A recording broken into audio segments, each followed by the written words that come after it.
তার একটা হাদিস রাসূল সাল্লাল্লাহু আলাইহি ওয়াসাল্লাম বলেছেন, عن أبي هريرة رضي الله تعالى عنه أن رسول الله صلى الله عليه وسلم قال كل أمتي يدخلون الجنة إلا من آبى. قيل يا رسول الله صلى الله عليه وسلم من آبى؟ قال النبي صلى الله عليه وسلم فقد أطاعني دخل الجنة ومن عصاني فقد آبى. رواه البخاري. একটা হাদিস আল্লাহ রাসূল সাল্লাল্লাহু আলাইহি সাল্লাম বলেন, হাদিসটি আবু হুরায়রা রাদিয়াল্লাহু তাআলা আনহু থেকে বর্ণিত। রাসূল সাল্লাল্লাহু আলাইহি সাল্লাম বলেছেন, কুল্লু উম্মতি ইয়াদখুলুনাল জান্নাহ, সুবহানাল্লাহ, আমার প্রত্যেকটা উম্মত জান্নাতে প্রবেশ করবে, ইল্লা মান আবা, তবে রাসূল বললেন তবে যারা আবা এরা ব্যতীত। ইলা রাসূলুল্লাহ সাল্লাল্লাহু আলাইহি সাল্লাম সাহাবীগণ বললেন, মান আবা ইয়া রাসূলুল্লাহ ইয়া হাবিবাল্লাহ, আবা আবার কারা? বলেন নবী সাল্লাল্লাহু আলাইহি সাল্লাম, নবী সাল্লাল্লাহু আলাইহি সাল্লাম বলেন, ফাকাদ আতানি, যারা আমি নবীকে অনুসরণ করবে, নবীর সুন্নাতকে মেনে নেবে, নবীর সুন্নাতের মালা গলায় দিয়ে জীবনটাকে পরিপূর্ণ করবে, তারা জান্নাতে প্রবেশ করবে। ওয়া মান আসানি ফাকাদ আবা, যারা আমি রাসূলকে মানবে না, সুন্নাতের বিপরীত চলে যাবে, অর্থাৎ রাসূল যা করে না, যা করতে বলে না, এই সুন্নাতকে যারা মেনে নেবে, শয়তানের সুন্নাত, তারা জান্নাতে যেতে পারবে না, ঠিক কিনা? বুখারী শরীফের একটা হাদিস। তাহলে রাসূলকে যারা মানবে, সুন্নাতকে দিবা করবে, তারা জান্নাতে যাবে, আর রাসূলের সুন্নাত ছাড়া যারা কাজ করবে তারা জাহান্নামে যাবে, জান্নাতে প্রবেশ করতে পারবে না। আমরা পড়ে ছোটবেলায় বিপরীত শব্দ, রাতের বিপরীত দিন, জান্নাতের বিপরীত জাহান্নাম। কেউ যদি জান্নাতে প্রবেশ না করে তার ঠিকানা হবে জাহান্নাম, ঠিক কিনা?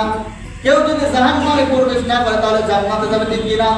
সম্মানিত মুসলমান বন্ধুগণ, তাহলে আমরা কোন পথে সময় ব্যয় করতেছি? আল্লাহ তাআলা এই প্রসঙ্গে কি বলেন, রাসূল কি বলেন? প্রশ্ন হলো 31 নাইট বর্ষবরণ আমার রাসূলের জীবনে কি কখনো উদযাপন করেছে? বছর কি আজকেই শুরু, না রাসূলের জীবনে বছর এসেছে গেছে?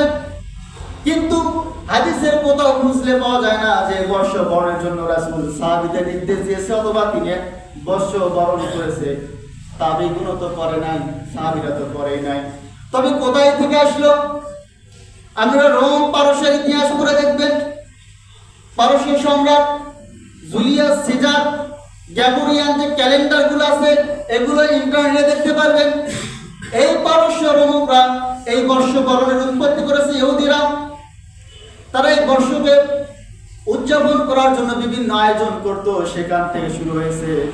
বাংলাদেশে তো এত ছিল না, 2000 সালের পূর্বে এত ছিল না, কিন্তু ধীরে ধীরে এই বর্ষবরণকে রাত্রি উদযাপন করাকে মুসলমানের সন্তানরা এমন ভাবে গ্রহণ করেছে যে তাদের নিজস্ব সংস্কৃতি ভালো লাগে না, ইসলাম ভালো লাগে না, ইহুদিদের যে আচার আচরণ কালচার এটাই জীবনে গ্রহণ করেছে। রাসূল সাল্লাল্লাহু আলাইহি সাল্লাম বলেন, ফাকাদ আতাআনি, যে আমার অনুসরণ করবে সে জান্নাতে যাবে, ওয়া মান আসানি, যে আমার অবাধ্যতা করবে সে জাহান্নামে যাবে। রাসূল কখনো বর্ষবরণের জন্য এমন অনুষ্ঠান করে নাই, সাহাবারাও করে নাই।